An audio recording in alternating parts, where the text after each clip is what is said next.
नमस्कार दोस्तों, आज हम बात करने वाले हैं effort required to lift the load.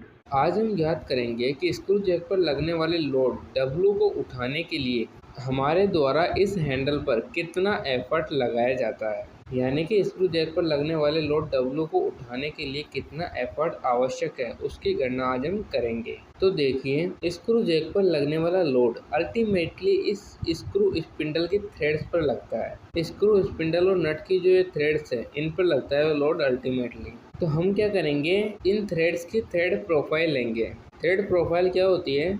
ये हमारे पास स्क्रू स्पिंडल है, इसकी ये थ्रेड्स हैं हमारे पास। अब इन थ्रेड्स का जो ये वाला हिस्सा है, इस हिस्से को हम कहते हैं थ्रेड प्रोफाइल। तो इस थ्रेड प्रोफाइल पर हम एक भार रखेंगे और उस भार को उठाने के लिए आवश्यक एफर्ट की गणना करेंगे, और उस एफर्ट के अनुसार ही हम अनुमान लगा सकते हैं कि स्क्रू जैक पर लगने वाले लोड को उठाने के लिए कितना एफर्ट लगाया जाएगा। तो ये है हमारे पास स्क्रू जैक की थ्रेड प्रोफाइल। इसमें यहाँ पर हमने एक थ्रेड पर W लोड लगाया है और उससे ऊपर उठाने के लिए ये P एफर्ट लगाया जा रहा है, और एक रिएक्शन फोर्स यहाँ पर क्रिएट हो रहा है जो सतह पर होता है। यानी जब किसी भी सतह पर जो कोई भार रखते हैं, तो वो सतह उस फोर्स के, उस भार के विपरीत दिशा में एक फोर्स लगाती है, जिसे हम कहते हैं रिएक्शन फोर्स। जैसे आपके ऊपर भी कोई यदि धक्का देगा, तो आपके शरीर के अंदर से एक फोर्स उत्पन्न होगी उस धक्के के विपरीत, आपको स्टेबल रखने के लिए। उसे हम कहते हैं रिएक्शन फोर्स। और एफ है यहाँ पर फ्रिक्शन फोर्स, जो कि इस भार को ऊपर उठाने से रोकती है। जैसे हम किसी भी सतह पर कोई चौकोर सा बॉक्स रखेंगे और उसे आगे खिसकाएंगे, तो वहाँ पर एक घर्षण क्रिएट होगा, फ्रिक्शन क्रिएट होगा। उस फ्रिक्शन के कारण हम उस बॉक्स को जब आगे खिसकाएंगे तो हमें अधिक बल लगाना पड़ेगा। उस फ्रिक्शन को यहाँ पर कहते हैं फ्रिक्शनल फोर्स एफ। अब हम यहाँ पर W लोड और P एफर्ट, इन दोनों के एक्स वाई दिशा में घटक करते हैं। तो W का जो y दिशा में घटक होगा वो होगा W कोस अल्फा, और W का जो x दिशा में घटक होगा वो होगा W साइन अल्फा, और P का जो y दिशा में घटक होगा वो P साइन अल्फा होगा, और P का जो x दिशा में घटक होगा वो P कोस अल्फा होगा।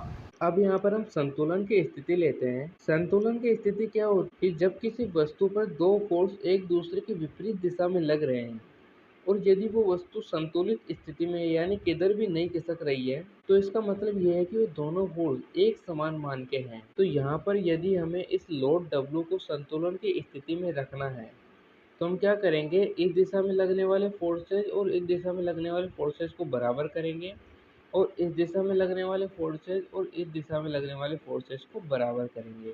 तो सबसे पहले हम y दिशा में लगने वाले फोर्सेज को बराबर करते हैं। तो इसमें क्या होगा, हमारे पास R इज इक्वल टू आएगा हमारे पास P sine alpha plus W cos alpha. तो y एक्सिस के मानों को बराबर करने पर हमारे पास प्राप्त होता है R is equal to W cos alpha plus P sine alpha.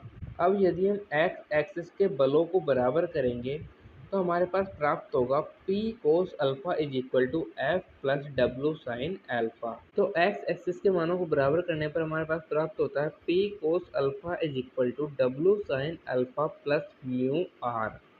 Mu R क्या है, यहाँ पर एफ का मान है, जो कि हमारे पास था फ्रिक्शनल फोर्स। तो frictional force F equal to क्या आता है, म्यू आर। म्यू यहाँ पर कोफिशिएंट ऑफ फ्रिक्शन है, और आर यहाँ पर रिएक्शन फोर्स है। तो अब हम आर का मान रखेंगे यहाँ पर इस समीकरण से। तो हमारे पास आता है P cos alpha is equal to W sine alpha plus mu into R का मान हम रखेंगे यहाँ से W cos alpha plus P sine alpha. तो यहाँ पर आ गया mu into W cos alpha plus P sine alpha.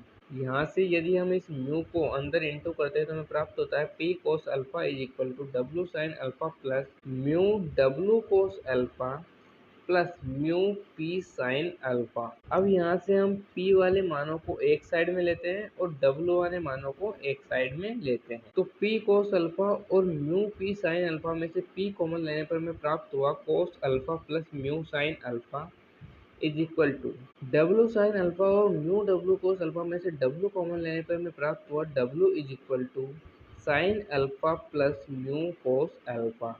यहाँ से यदि हम cos alpha plus mu sine alpha को इस साइड में भेजें, तो हमें प्राप्त होता है P is equal to W into sine alpha plus mu cos alpha upon cos alpha minus mu sine alpha. अब यहाँ पर हमारे पास म्यू का मान होता है टेन फाई, और टेन का मान हमारे पास होता है साइन बटा कोस। तो यहाँ पर आएगा sine phi by cos phi. तो म्यू का मान sine phi by cos phi हम रखते हैं इस समीकरण में, तो हमें प्राप्त होता है P equal to W into sine alpha plus mu का मान हम रखते हैं sine phi by cos phi into cos alpha upon cos alpha minus mu का मान हम रखते हैं sine phi by cos phi into sine alpha. अब यहाँ पर यदि हम इस कोस फाई को साइन अल्फा से मल्टीप्लाई करें और इस कोस फाई को कोस अल्फा से मल्टीप्लाई करें तो हमें प्राप्त होता है P is equal to W into sine alpha से कोस फाई मल्टीप्लाई होगा तो sine alpha into cos phi plus यहाँ पर साइन फाई और कोस अल्फा ऐसे के ऐसे और अपॉन में जो कोस अल्फा है यहाँ पर आ जाएगा। अब यहाँ पर यदि हम कोस अल्फा से कोस फाई को मल्टीप्लाई करेंगे तो हमारे पास आएगा cos alpha into cos phi minus sine phi into sine phi ऐसे कैसे अपॉन में कोस फाई। तो यहाँ पर कोस फाई से कोस फाई कैंसिल आउट हो जाएगा और हमारे पास ये बच जाएगा। अब यहाँ पर हमारे पास साइन ए प्लस बी का फॉर्मूला लग रहा है जो कि क्या होता है sine A cos B plus cos A sine B. तो यहाँ पर sine alpha cos phi plus cos alpha sine phi है, तुम्हारे पास आएगा साइन अल्फा प्लस फाई और नीचे देखिए यहाँ पर कोस ए माइनस बी का फॉर्मूला लग रहा है जो कि होता है cos A cos B minus sine A sine B. तो यहाँ पर cos alpha cos phi minus sine alpha sine by है तो हमें प्राप्त होगा कोस अल्फा प्लस फाई। तो यहाँ से हमें प्राप्त होता है P equal to W sine alpha plus phi upon cos alpha plus phi.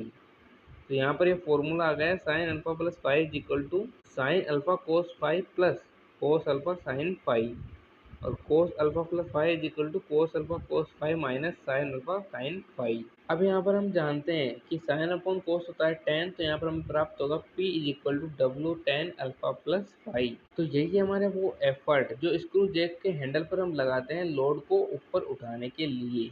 अब हमने पिछले वीडियो में देखा था कि T1 इज इक्वल टू हमारे पास था W tan alpha plus phi into D by two. तो ये मान हमारे पास कैसे प्राप्त हुआ इसे हम देखते हैं। तो T1 इज इक्वल टू हमारे पास होता है एफर्ट P इंटू त्रिज्या डी बाई टू। तो हमने एफर्ट P का मान अभी अभी निकाला है W tan alpha plus five into ये जो त्रिज्या है डी बाई टू यहाँ पर आएगी, हमने लिखा नहीं सॉरी, इंटू ये डी बाई टू। तो हमारे पास T1 का मान आ गया T1 is equal to W tan alpha plus five into D by two. अब यहाँ पर देखिए ये अल्फा और हमने पहले जो अल्फा दिखाया था वो थोड़े अलग दिख रहे हैं लेकिन वो दोनों अल्फा ही हैं, आप इससे कंफ्यूज मत होना।